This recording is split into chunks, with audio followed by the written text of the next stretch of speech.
पीले दांत वाली बहू। रंजना कभी ब्रश नहीं करती थी। उसे कितनी बार उसके माँ बाप ने डांटा, लेकिन उसका कोई असर उस पर होता ही नहीं था, जिस कारण से उसके दांत पीले पीले हो जाते हैं। शादी के बाद अरे बहू, वैसे तो तुझ में कोई कमी नहीं है, पर तेरे दांत इतने पीले कैसे हैं बेटा? कैसे मतलब? कोई सर्जरी थोड़ी ना कराइए। वो तो क्या नाम, मैं ब्रश नहीं करती थी तो पीले हो गए। अब क्या करूं? आप कहें तो लाल करवा लूं या फिर काले? यार ये क्या है, क्यों माँ से लड़ रही हो? लड़ रही हूँ? अरे मैं लड़ रही हूँ या ये बोल रही है कि दांत पीले हैं, पीले। अरे तपस्या थोड़ी ना की है इन्हें पीले करने के लिए। बकायदा ब्रश नहीं किया है 20 साल तक, तब जाकर। छी, कैसी बात कर रही हो? ये उस वक्त तो पीले नहीं थे जब हम लोग तुम्हें देखने आए थे। अरे तब साफ करवा लिया होगा डेंटिस्ट के पास जाकर। अब देखो कैसे पीले पीले लग रहे हैं। रंजना सास की तरफ गुस्से से देखती है। फिर शुरू हो गई पीले पीले पीले। अरे पीले तो तब भी थे जब मेरे हाथ का रसगुल्ला उड़ा उड़ा कर खा रही थी और बोल रही थी, लड़की नहीं गुणों का खजाना दे रहे भाई साहब आप। खैर, अब वो लोग करते भी तो क्या करते, पीले दांत वाली बहू पल्ले पड़ी थी तो झेलना तो था ही। एक दिन कीर्तन में रंजना गाना गा रही थी। अरे कमला बहन, माँ का द्वार है, यहाँ तो सब शुद्ध होकर आते हैं, फिर अपनी बहू को ब्रश भी नहीं करवाती तुम। दूर से पीले पीले दांत भक्ति में बाधा उत्पन्न कर रहे हैं। अरे कोई 2 साल की बच्ची थोड़ी ना लेकर आई हूँ मैं बहू बनाकर। अच्छी खासी लड़की है, अरे कैसे करवाऊं ब्रश? ये तो उसे खुद करना चाहिए ना। अब माँ बाप तो इसके जैसे तैसे निपटा दिए, ये नहीं सोचा कि सास कैसे संभालेगी। सास बहू को लेकर घर आ जाती है, लेकिन सोच लेती है कि अब इसे लेकर कहीं नहीं जाएगी। अगले रोज बहू कहती है, अरे क्या हो गया, मंदिर नहीं जाना क्या? कीर्तन का वक्त हो रहा है। मेरी मधुर वाणी से कान्हा जी जागते हैं और सोते हैं। आप तो जानती है ना उनकी भक्ति में कितना मन लगता है मेरा। वो क्या है ना, तबीयत ठीक नहीं लग रही है मेरी, आराम करूंगी मैं। तबीयत ठीक नहीं लग रही? अभी तो मिथुन के गाने पर नाच रही थी आप, और अब बोल रही है कि तबीयत ठीक नहीं लग रही। अरे भक्ति में मन लगा लो सासू माँ, ऊपर जाना है, क्या मुंह दिखाओगी आप? हाँ? सास को बहू की बात पर गुस्सा आ जाता है। मैं क्या मुंह दिखाऊंगी, इसकी चिंता तो ना कर, समझी? अपने मुंह की चिंता कर, जो ये पीले पीले दांत लेकर हर जगह पहुंच जाती है। पता है लोग कितना मजाक बनाते हैं। ना जी ना, मैं नहीं जाना कहीं तेरे साथ। तो ये बात है, कोई ना, मत जाओ, मैं अपने कमरे में ही बैठकर भक्ति कर लूंगी।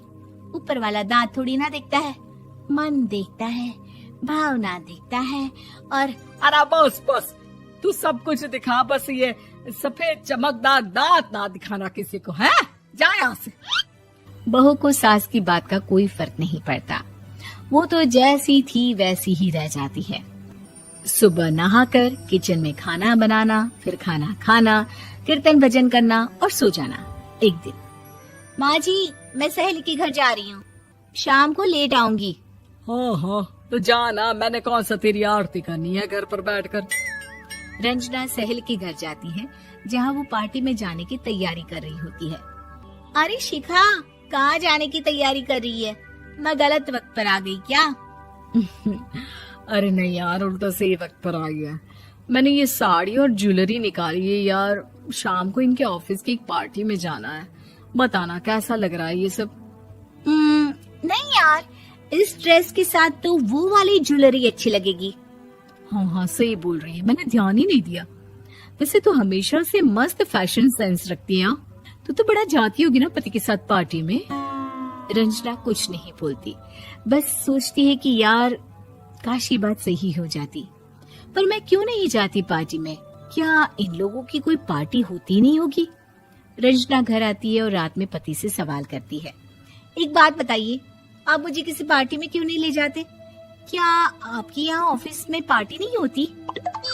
पति बेचारा क्या कहता कि दांत पीले हैं तुम्हारे इसलिए। अरे कोई पार्टी होती नहीं हम लोगों के ऑफिस में, तो कहाँ से लेकर जाऊं? और मार्केट, मॉल, कहीं वीकेंड घूमना, कहीं तो।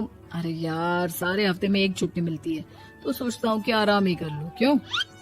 रंजना मन मार के रह जाती है। पहले कभी सास के साथ मंदिर जाया करती थी, लेकिन वो भी सास ने ले जाना बंद कर दिया। घर बैठी बैठी रंजना बोर हो जाती है। तभी उसे आइडिया आता है और वो मायके जाने का सोचती है। सासू माँ, 2 दिनों के लिए मम्मी के घर जा रही हूँ। अच्छा ठीक है, आराम से जा।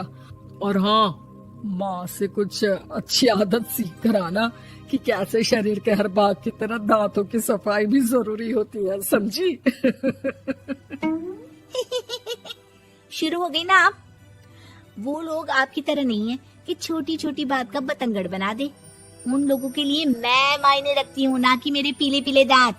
रंजना माँ को बिना बताए उन लोगों को सरप्राइज देती है, लेकिन जैसे ही वो दरवाजे पर पहुँचती है, अंदर देखती है कि घर वाले कहीं जा रहे होते हैं। अब माँ, काश रंजना दीदी के दांतों वाली प्रॉब्लम नहीं होती, तो वो भी हम लोगों के साथ चलती ना बुआ जी की बेटी की शादी में। हाँ बेटा, लेकिन अब उसे कौन समझाए कि उसको उसके पीले दांत नहीं दिखते, लेकिन उसके आसपास के लोगों को कितना एम्बैरेसिंग फील कराते हैं। मुझे तो कितनी बार उसके स्कूल की टीचर ने शिकायत की कि उसके साथ कोई लड़की बैठना भी नहीं चाहती, और ना ही कॉलेज में कोई उससे बात करना चाहता था। लेकिन पता नहीं क्यों उसे ये बात समझ में ही नहीं आती। कोई कमी नहीं है उस लड़की में, बस यही कि दांत पीले हैं। वो तो भला हो जीजा जी और उनकी माँ का, जो दीदी को जैसी है वैसे ही रखा हुआ है। रंजना को अपने घर वालों की बात सुनकर बहुत दुख होता है। वो सोचती है कि वो क्या करे, लेकिन फिर वो सीधा डेंटिस्ट के पास जाती है, अपने दांत चमकाती है और कसम खाती है कि वो रोज ब्रश करेगी। अरे क्या हो गया?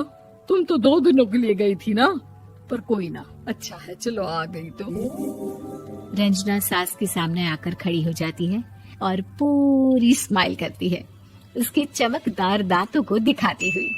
हैं? चले मंदिर। माँ, मुझे माफ कर दीजिए, मैंने आप लोगों को बहुत एम्बैरेसिंग फील करवाया।